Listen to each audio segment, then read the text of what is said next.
Hello guys, welcome to my first blog. তো সকালবেলা উঠে আগে ফ্রেশ হয়ে একটু ঢং করে নিলাম ক্যামেরার সামনে। ঢং না করলে হয় না, তারপরে ব্রেকফাস্টে খেয়ে নিলাম রুটি আর মোচার ঘন্ট। তারপরে এক জায়গায় যাচ্ছিলো তাই রেডি সেডি হয়ে নিলাম, গুছিয়ে রেখেছিলাম সব। তারপরে রেডি হয়ে বেরিয়ে পড়লাম টুকটুক করে হাঁটতে হাঁটতে মেন রোডে যাওয়ার জন্য।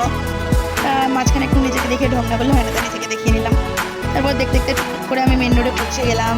মেন রোডে পৌঁছে আমার দেখা হয়ে গেল আমার পার্সোনাল ড্রাইভার সাথে। ওই জায়গায় আমার পার্সোনাল ড্রাইভার গাড়ি চালাচ্ছে, তো ওর সাথে পৌঁছে গেলাম আমি কেয়ার শিওরে, যেটা ডায়াগনস্টিক সেন্টার, যেখানে গেছিলাম একটি দরকারে, আমার একটি দরকারে।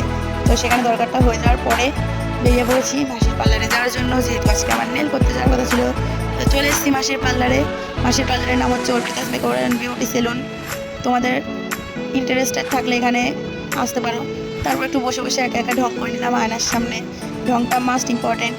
তারপরে বসে পড়লাম নেল করতে। গাইজ, আমার নখ দেখে কিছু মনে করো না, নখগুলো অনেক বড় ছিল তো ভেঙে গেছে, যার জন্য নেলটা করতে হয়েছে, দুর্ভাগ্যে করিনি। তারপরে মাসি আমার নখ ঘষাঘষি শুরু করে দিল। হ্যাঁ, তারপরে হয়ে গেল আমার নখ লাগানো, শেভ করে আবার শুরু করে দিল মাসি ঘষাঘষি। এটা হচ্ছে গাইজ সব থেকে মেন পার্ট, যেটা মানে কতবার যে আমি ঘেটেছি নিজে, মানে কি বলবো। তারপর আমার নখ হয়ে গেল শেষমেশ। নেল হয়ে যাওয়ার পরে তো বেরিয়ে পড়লাম মাসিকে টাটা করে। শেষমেশ ওই যে দেখো নখ করেছি বলে ঢং করছি। মাসির পার্লার দেখিয়ে দিলাম তোমাদেরকে। দাঁড়াতে না দাঁড়াতে বাস চলে আসলো, তো আমি নখ দেখাতে দেখাতে বাসে উঠে পড়লাম আর কি। এই যে উঠেও বাসে নখ দেখতে দেখতে দেখতে দেখতে যাচ্ছি, তো আজকেই করলাম না, আগেও করেছি, বাট এই যে আমাকে একটু দেখে নাও ঢং করছি, নখ দেখাচ্ছি, মানে কি বলবো। তো বাস থেকে নেমে আমি পৌঁছে গেলাম আমাদের জায়গায়। তো হাঁটতে হাঁটতে টুকটুক করতে করতে আমাদের পাড়ায় পৌঁছে গেছি গাইস।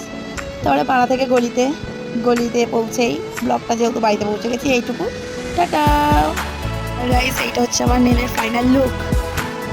একটা কথা বলতে তো ভুলে গেছিলাম গাইস, যে আমার মাসির হাতের কাজ খুবই ভালো, খুব সুন্দর ফিনিশিং এনে খুব সুন্দরভাবে কাজটা করে। তো তোমরা চাইলে আমার মাসির কাছ থেকে করাতে পারো, তো তার জন্য আমাকে ইনবক্স করো কেউ ইন্টারেস্টেড থাকলে।